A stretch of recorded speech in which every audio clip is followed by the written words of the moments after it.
आप अलग से पढ़ते हैं तो अलग आपके पाठ्यक्रम के अलावा और भी अलग जानकारियां आपको मिलती हैं। जैसे कि पिछले दोनों टर्म में आपको पढ़ाया जा चुका है, में कई तरह के अपठित गद्यांश थे, जो एक चाचा नेहरू पे आधारित था, एक हिमालय पर्वत पे आधारित था, एक तिब्बत पे आधारित था। तो ये सारी चीजें आपको आपके सिलेबस में नहीं मिली हैं, ये अपठित गद्यांश के ही माध्यम से आपने जाना है। ये सारी चीजें हिमालय पर्वत के बारे में या चाचा नेहरू के बारे में या तिब्बत के बारे में, तो इससे इसको पाठ्यक्रम में लाने का विशेष महत्व, विशेष कार्य इसका यही होता है कि आपके लेखन शैली को मौखिक, लिखित, रचनात्मक एवं सामान्य ज्ञान का विकास करना। तो सबसे पहले जब हम किसी भी गद्यांश को देखते हैं या उसे हमें कम से कम 2 बार 3 बार ध्यान पूर्वक पढ़ना चाहिए। ठीक है, जब उसे ध्यान पूर्वक हम पढ़ेंगे तो उनके उससे आधारित जो प्रश्न दिए हुए होते हैं उनका उत्तर भी हम उचित उत्तर दे पाएंगे। तो गद्यांश को पहले 2 से 3 बार ध्यान पूर्वक पढ़ना चाहिए। फिर मुख्य बातों को, जो गद्यांश में मुख्य बातें दी गई होती हैं, उन्हें हमें पेंसिल की सहायता से अंडरलाइन करना चाहिए, रेखांकित करना चाहिए। ठीक है, उसके बाद प्रश्नों के उत्तर गद्यांश से ढूंढकर देने का प्रयास करना चाहिए। जो भी प्रश्न दिया हुआ है उसके उत्तर जो है उसी गद्यांश से ढूंढना चाहिए और उचित उत्तर देना चाहिए। गद्यांश उसके बाद प्रश्नों के उत्तर संक्षिप्त परंतु सटीक रूप से देने चाहिए। तो गद्यांश का जो प्रश्न दिया हुआ है उसके उत्तर जो है वह सटीक होने चाहिए, छोटे होने चाहिए और एग्जैक्ट सटीक उत्तर होना चाहिए। ठीक है, और लास्ट जो होता है कि शीर्षक गद्यांश के मूल भाव पर आधारित होना चाहिए। हर क्वेश्चन में आपने देखा होगा कि लास्ट में लिखा होता है, एक क्वेश्चन होता है कि गद्यांश का उचित शीर्षक दीजिए। जैसे कि हर पाठ का कोई ना कोई नाम होता है। ठीक है, तो उसी नाम को, उस नाम के ही द्वारा उस पाठ को जाना जाता है। जैसे मान लीजिए इस पाठ का नाम है अपठित गद्यांश, तो यह पाठ का क्या हुआ, शीर्षक हुआ या पाठ का नाम हुआ।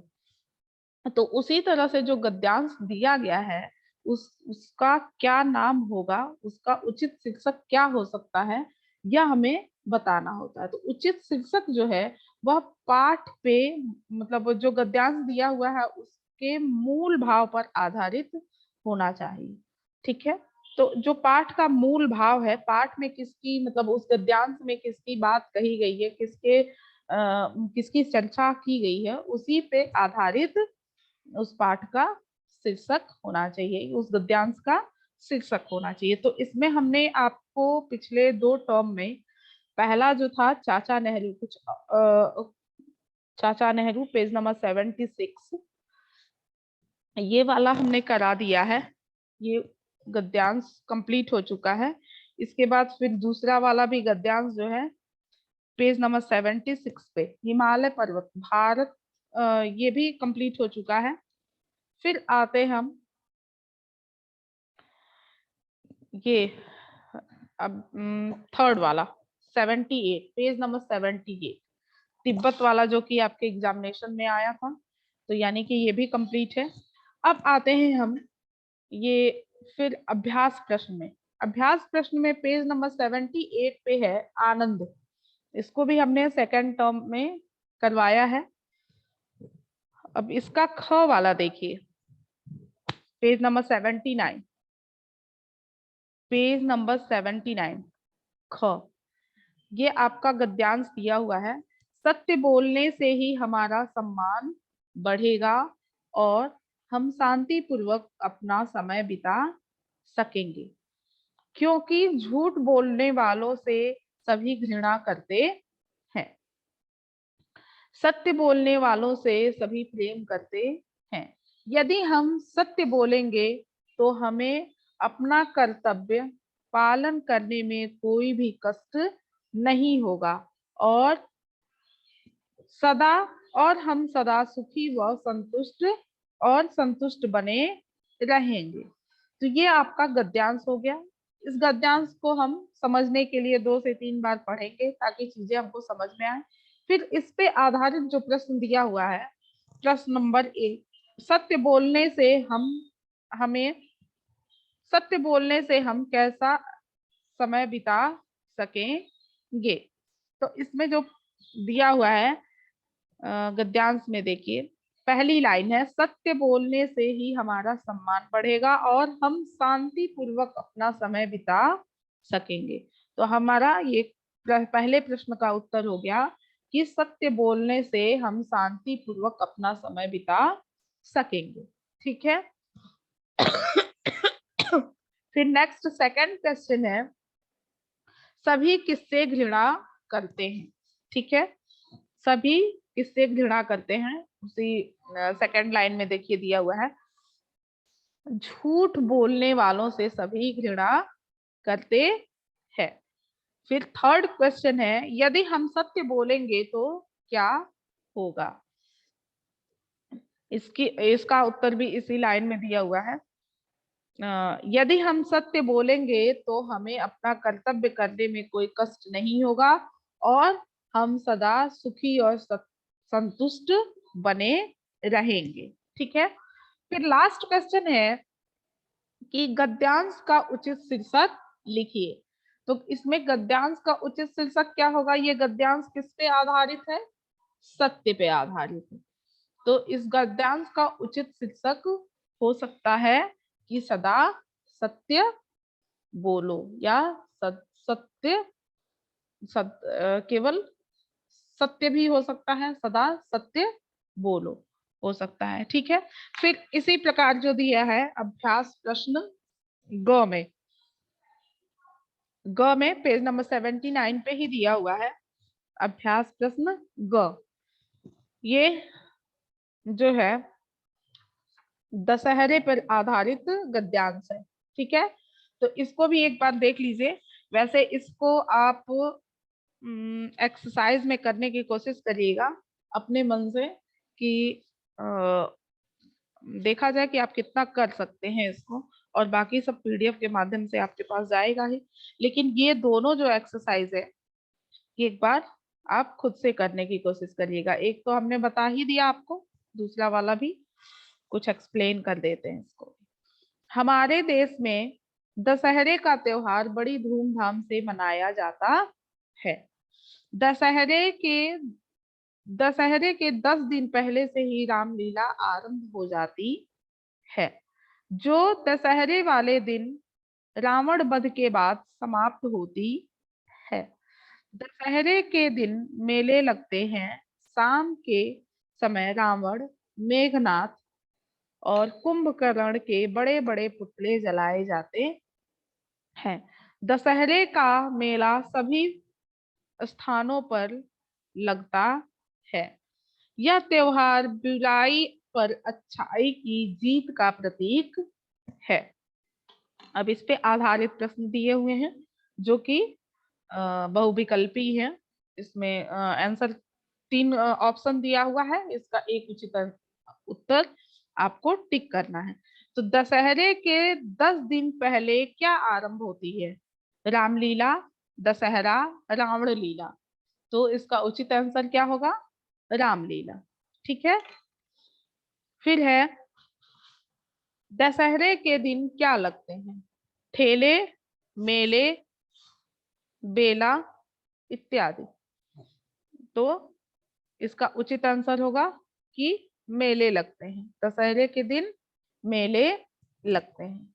यह त्योहार किसका प्रतीक है, शांति का प्रतीक है, श्रद्धा का प्रतीक है, अच्छाई की जीत का प्रतीक है। तो यह त्योहार जो है अच्छाई की जीत का प्रतीक है। ठीक है। इसके बाद हम देखेंगे पेज नंबर 80 पे दिया हुआ है अभ्यास प्रश्न घ। इसको भी एक बार रीडिंग करके हम एक्सप्लेन कर देते हैं, बाकी सब पीडीएफ में हम आपको दे देंगे। वैसे एक चीज तो आपको पता होनी चाहिए, पहले भी हमने बताया है आपको फर्स्ट और सेकंड टर्म में, कि ऐसा कोई जरूरी नहीं है कि जो हम पढ़ा रहे हैं वही अपठित गद्यांश आपके एग्जाम में भी आए। अपठित गद्यांश कहीं से भी आ सकता है, तो ये आप सोच के बिल्कुल मत रहिएगा कि जो है जो मैम पढ़ाई है या जो क्वेश्चन आंसर लिखवाई है जो गद्यांश दी है वही एग्जाम में आएगा। गद्यांश कुछ भी आ सकता है, कोई भी आ सकता है और कहीं से भी आ सकता है, ठीक है। बस उसको करते कैसे हैं ये उसकी उसको हमें करना कैसे है, उसको पढ़ना कैसे है, उसके प्रश्नों का उत्तर कैसे देना है, ये चीज आपको सिखाई जा रही है।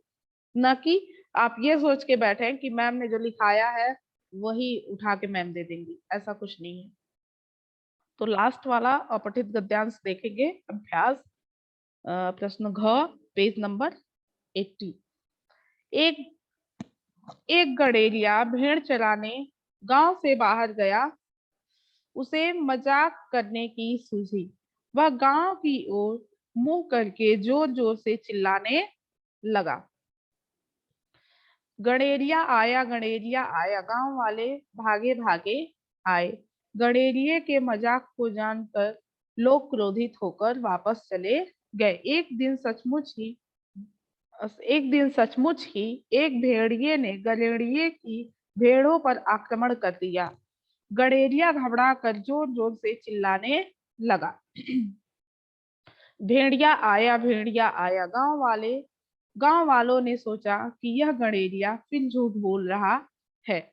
वे लोग इस बार भेड़ों को बचाने नहीं आए।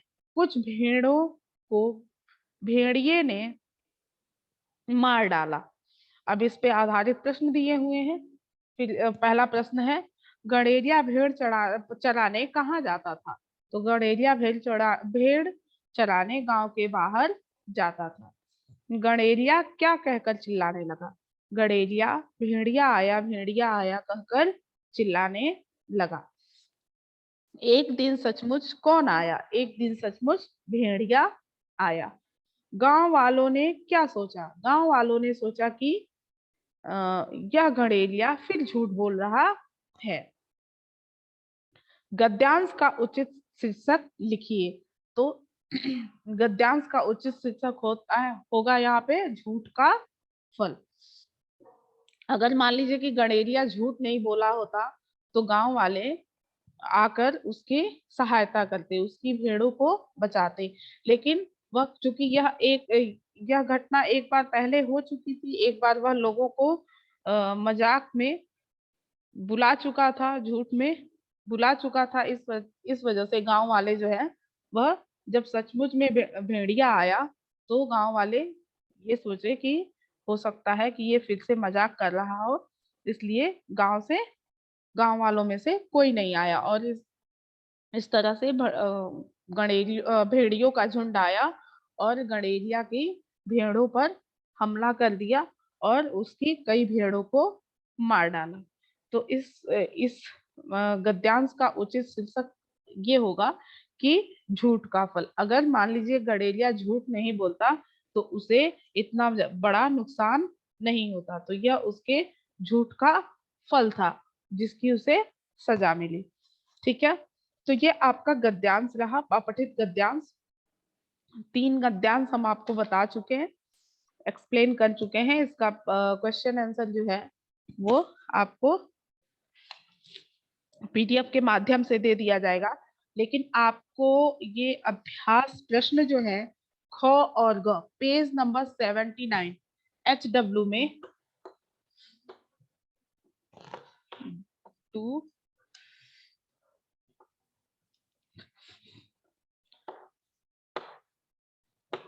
पेज नंबर 79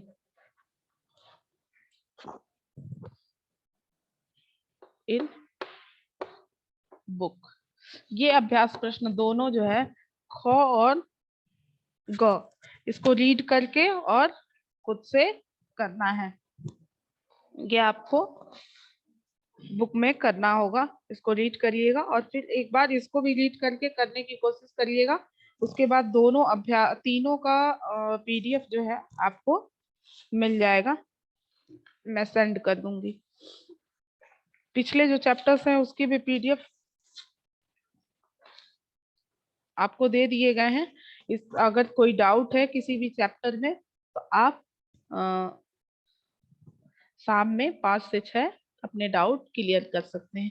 इसके बाद का हमारा चैप्टर होगा पाठ 21 चित्र वर्णन। चूंकि पिछले मतलब 2 टर्म में किसी टर्म में लेटर आया है, किसी टर्म में वो अनुच्छेद लेखन आया है, तो लास्ट टर्म में आपका है चित्र वर्णन जो कि निबंध लेखन। ठीक है, तो इसको एक्सप्लेन कर देंगे और फिर निबंध जो है आपके इस बार सिलेबस में क्रिकेट क्रिकेट पे निबंध दिया हुआ है जिसको आपको करना है। तो क्रिकेट का निबंध हम पीडीएफ दे देंगे, लेकिन इसको जो है आप अपने मन से भी कर सकते हैं। ऐसा नहीं है कि जो पीडीएफ में जाएगा वही एग्जाम में लिखना है, आप अपने मन से भी इसको करने की कोशिश करिएगा। और हमको लगता है कि आप लोग क्रिकेट पे अच्छा निबंध खुद से भी लिख सकते हैं, कोशिश करिएगा लिखने की। और बाकी अगर कोई डाउट होगा किसी भी चैप्टर में तो आप अपने डाउट क्लियर कर सकते हैं। इस चैप्टर को मतलब इसका 21st वाले चैप्टर को कंप्लीट करने के बाद हम आपको आपका फिर से रिवीजन करवाएंगे स्टार्टिंग से। सेकंड मतलब थर्ड टर्म की जो स्टार्टिंग है, जहाँ से स्टार्ट हो रहा है सेकंड टर्म लेसन 9 से, तो वहां से फिर आपका रिवीजन स्टार्ट होगा। अगर कोई भी डाउट होगा तो आप उसको क्लियर कर सकते हो। Okay, thank you students.